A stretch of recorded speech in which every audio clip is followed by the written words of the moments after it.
রোজা রেখে চুল, নখ কিংবা নাভির নিচে লোম কাটা যাবে কিনা, অনেকেই আমাদেরকে প্রশ্নটা করেছেন। বিশেষ করে এই রমাদান মাস চলছে, এখন আমাদের মনের মধ্যে অনেক প্রশ্ন যে রোজা রাখা অবস্থায় যদি আমরা নাভির নিচে লোম পরিষ্কার করি অথবা চুল কাটি অথবা নখ কাটি তাহলে আমাদের রোজাটা পরিপূর্ণভাবে হয় কিনা। প্রিয় ভাইয়ারা আমার, প্রথমত আপনাকে মনে রাখতে হবে এই রমাদান মাস হচ্ছে এমন মাস, বিশ্বনবী সাল্লাল্লাহু আলাইহি ওয়াসাল্লাম বলছেন মুমিন বান্দার কোন ইবাদতের বিনিময়ে আল্লাহ সুবহানাহু ওয়া তাআলা নিজ হাতে দিবেন না। একমাত্র রমাদানের রোজা হচ্ছে এমন ইবাদত যে ইবাদতের সওয়াব, যে ইবাদতের বিনিময় পুরস্কার আল্লাহ সুবহানাহু ওয়া তাআলা নিজের হাতে প্রদান করবেন। সুবহানাল্লাহি ওয়া বিহামদিহি সুবহানাল্লাহিল আযীম। এজন্য রাসূল বলেছেন আস-সাওমু লি ওয়া আনা আজজি বিহি। রাসূল করিম সাল্লাল্লাহু আলাইহি সাল্লাম ইরশাদ করছেন যে আল্লাহ পাক বলেন আমার বান্দা আমার জন্য রোজা রাখে, আমি নিজে তার জন্য পুরস্কার প্রদান করে দিব। সুবহানাল্লাহ। এজন্য প্রিয় ভাইরা আমার, এই রমজান মাস চলছে, মাসআলাগুলি আপনাকে জানতে হবে। চুল কাটা যাবে কিনা, নখ কাটা যাবে কিনা অথবা নাভির নিচে লোম পরিষ্কার করা যাবে কিনা। প্রথমত কথা হলো আপনি যদি এগুলি পরিষ্কার না করেন, বিশেষ করে যাদের নখ খুব বেশি বড়,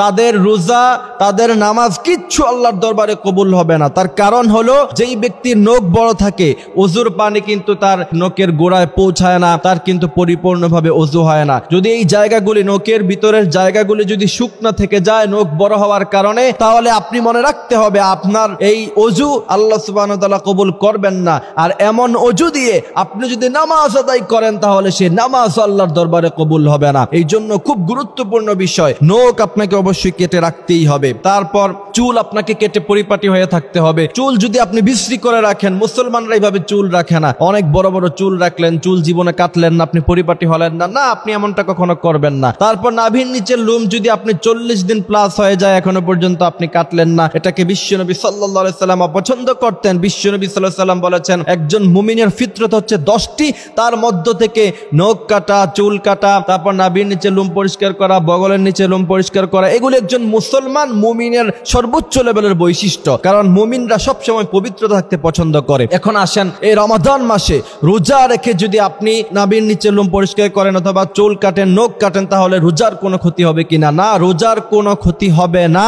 কিন্তু আপনি যদি নখ ছোট না করেন, আপনি যদি বগলের নিচের লোম যদি পরিষ্কার না করেন তাহলে আপনার নামাজ, আপনার রোজায় ক্ষতি সৃষ্টি হতে পারে। বাট আপনি এগুলি যদি পরিষ্কার করেন, কাটেন, নখ ছোট করেন তাহলে রোজার কোনো ক্ষতি হবে না। সৌদি আরবের ফতোয়া বিভাগের দিকে তাকান তাহলে শেখ বিন বাজ তিনি বলছেন রমজান মাসে রোজা রেখে আপনি যদি এগুলি পরিষ্কার করেন কোনো ধরনের কোনো সমস্যা হবে না ইনশাআল্লাহ। এই জন্য বিশ্বনবী সাল্লাল্লাহু আলাইহি ওয়াসাল্লাম আমাদেরকে রমাদান মাসে যেমন ভাবে তিনি রোজা রাখতে বলেছেন, যেমন ভাবে সিয়াম পালন করতে বলেছেন, আমরা যেন তেমনটা করতে পারি। কারণ আল্লাহ রাব্বুল আলামিন বর্ণনা করলেন শাহরু রমাদানাল্লাযী উনজিলা ফীহিল কুরআনু হুদাল লিন-নাস ওয়া বাইয়িনাতিম মিনাল হুদা ওয়াল ফুরকান। আল্লাহ পাক বলেন এই কোরআনকে আমি আল্লাহ সুবহানাহু ওয়া তাআলা রমাদান মাসে নাযিল করলাম। সুতরাং এই কোরআনের যেমন মর্যাদা এই রমাদানের রোজাগুলিরও তেমন মর্যাদা। সুবহানাল্লাহি ওয়া বিহামদিহি সুবহানাল্লাহিল আযীম। আল্লাহ পাক আমাদেরকে বিষয়গুলি বোঝার তৌফিক দান করুক। আমিন।